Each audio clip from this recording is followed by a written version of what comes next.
With over 1 million podcasts in Apple Podcasts, simply hitting record will not lead to long-term success and hitting the Apple Podcast charts. In this video, I unpack the 5 most critical things you need to know before you start a podcast.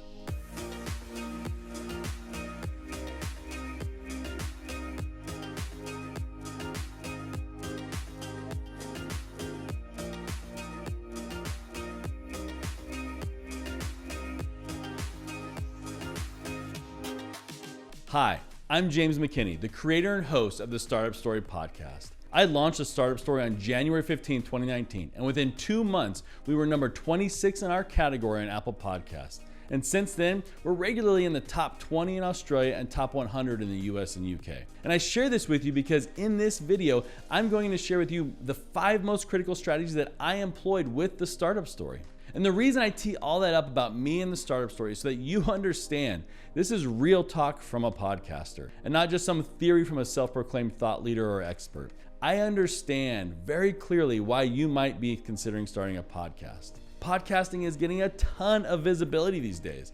I mean, Apple Podcasts just shared that they have over 1.1 million podcasts on the platform. In fact, in the month of May, there were 96,000 new podcasts added to the platform. I mean, Spotify just recently announced that they purchased exclusive rights to Joe Rogan's incredibly popular podcast, the Joe Rogan Experience, for over $100 million.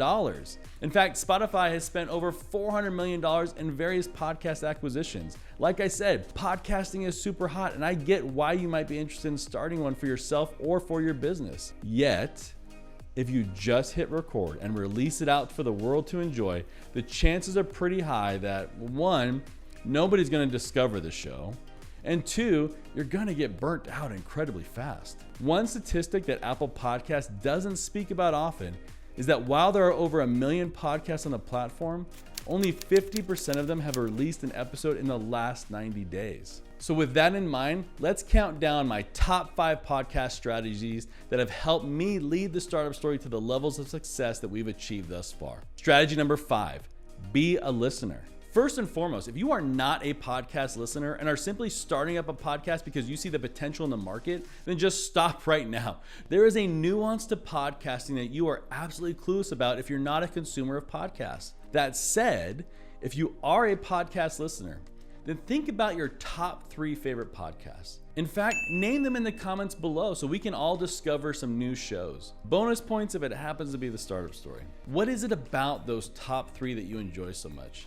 Is it the audio quality? I mean, whether it's really well produced, or is it the raw and gritty audio sound that you like? Is it the use of explicit language that you enjoy? Or maybe the opposite. Maybe you like it because you know you can always listen to it around the kids without having to explain a new vocabulary term to them each time. You know, maybe prior to this video, you might have never even thought about why you like those shows. But maybe it's purely because of their content. And of course the content matters.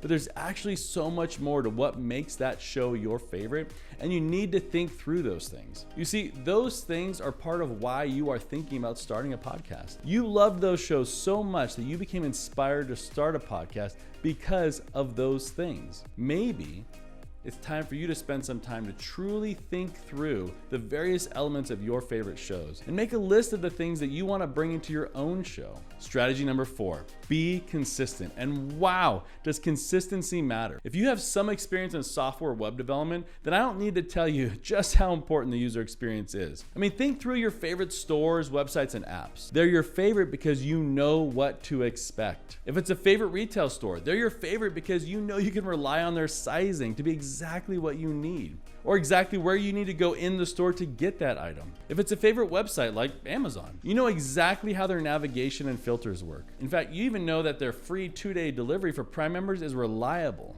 Or at least it was prior to the coronavirus, but I don't want to talk about that right now. That's a totally different episode. I'm just saying the fact that you can count on those stores and sites to deliver a consistent experience for you plays a huge part in why you keep coming back and spending your money with them. Well, you're wanting your audience to spend something so much more important than money with you, and that's their time. That said, if you are wanting to monetize your podcast, then make sure to check out my video on how to make money podcasting. I'll include a link right here. But with regards to your audience's time, they need to know what to expect from you. And if you just launch right now without thinking those things through, then you're probably going to end up making a ton of adjustments And those inconsistencies are going to turn off your listeners. Do the work on the front end so that the adjustments are minor and non-disruptive. What are the main areas you should probably nail down immediately? Well, is your show a serial show or an evergreen show? Is your show simply you sharing your thoughts with the occasional guest, or is your show a weekly interview format like the Startup Story is? What do the first 15 minutes sound like for each episode? What's the flow? I mean, if you listen to the Startup Story, the flow is very much the same. The guest speaks their intro, my intro theme music plays, and it's the same music each week.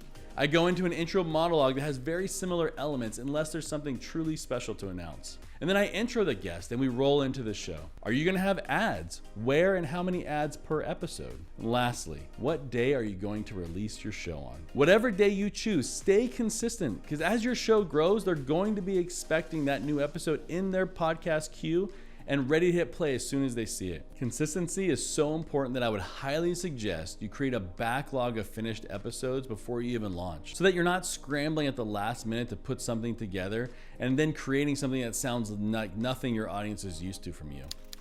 Your audience needs to know what to expect from you and when to expect it. Strategy number 3, be social. Podcasting is very much a one-way communication with your audience. And as your show or brand grows, your audience is going to want to interact with you in some way. Think through the various ways you might be able to accomplish this. For the Startup Story, I mentioned in every episode that if they leave a written review on Apple Podcasts, I would read it in an upcoming episode.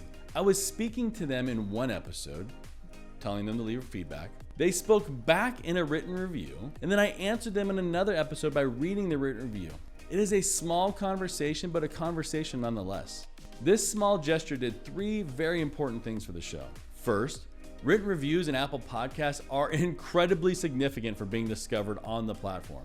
And secondly, it showed all the listeners, new and old, that I was looking to hear from them. And lastly, it showed that I follow through on what I said. And this trust factor is so incredibly powerful for the success of your show. Another way to engage with your audience is to bring them into your social media channels. I am still so amazed at how few podcasts leverage social media for audience engagement or for simply promoting their podcasts. I mean, seriously, look at the top 20 podcasts in the category that's relevant for you and your show, and try to find them on social media. It truly is astonishing how few podcasts are there. If you leverage the social media channels, then mention that in your episode consistently and watch your audience engagement continue to increase. A very significant reason that your audience will grow is because the people that continue to listen are listening because they connect with you in some way. Be accessible to them. Strategy number 2, be crystal clear about who your listener is. I cannot stress the importance of this strategy enough. In fact, I truly believe that the quick success the Startup Story saw was because of this strategy. Before I ever recorded my first episode, I spent a good amount of time truly thinking through the various personas of my listener. In fact, I even named my listener Aaron because it was a name that audibly could be a male or female, because I knew my listeners were both male and females. If your show is solely for a male or only for females, then you might want to use a name that is gender specific. But that is how specific your listener persona should be. So specific that you give them a name. From the moment I fully identified my listener, I started thinking through all the other elements of my show to ensure that I was delivering maximum value to my listener. To Aaron. And as you think through all the elements and details about your listener, this clarity and understanding will help you to create a show that delivers a tremendous amount of value to them. Again, you're asking for them to devote consistent time with you. This is how you ensure that you are delivering the most value and therefore giving them a reason to keep coming back. Now for me, I had many different points of clarity I had to work through to truly understand what my listener personas were. You're going to have to identify your own points of clarity, and I would challenge you to think outside the box a bit when it comes to understanding your listener. For example, if your podcast is about living an active lifestyle in your 70s, you might initially think that your listener consists of those in their late 60s or early 70s. But as you begin to identify your listener at a granular level, you might start to realize that your true vision for your show is actually about providing tips and tactics for those who care for those in their 70s. Being crystal clear on who your listener is will make all the difference to the development of your show. So don't take this step lightly. In fact, having a podcast launch coach was so powerful for me, and I will forever be thankful to my coach for helping me gain this clarity in this area. If you want me to connect you with my coach, then send me a text at 214-214-4933, and I will send you her contact info. She was amazing. I would love to connect you with her to help you succeed in your podcasting journey. Strategy number 1, be authentic. I cannot stress the importance of this one enough. In fact, it almost seems weird to call it a strategy because being yourself should not be a strategy. That said, the reason I do call it a strategy is because of how intentional you need to be to ensure you remain authentic.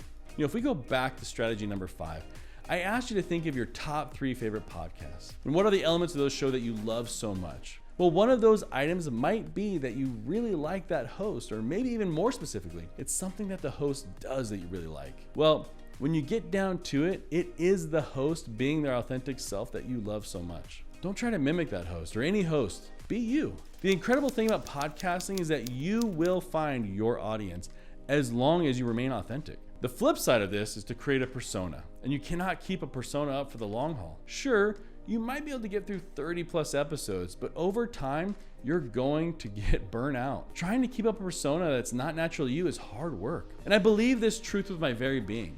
If you want to be in this for the long haul, then it has to be you that is in it and not a persona. You have a very unique message that no one else can bring into the podcasting world. Do not miss that opportunity by thinking otherwise. Well, that's it. That's my top 5 strategies that I truly believe help the startup story reach the success that it has. And I truly believe that if you bring these strategies into your podcasting journey, you will see great success as well. And also, once you release your first episode, make sure to leave a written review for the Startup Story in Apple Podcasts and plug your podcast in it. When I read it in an episode, it's like a free ad for your show within my show.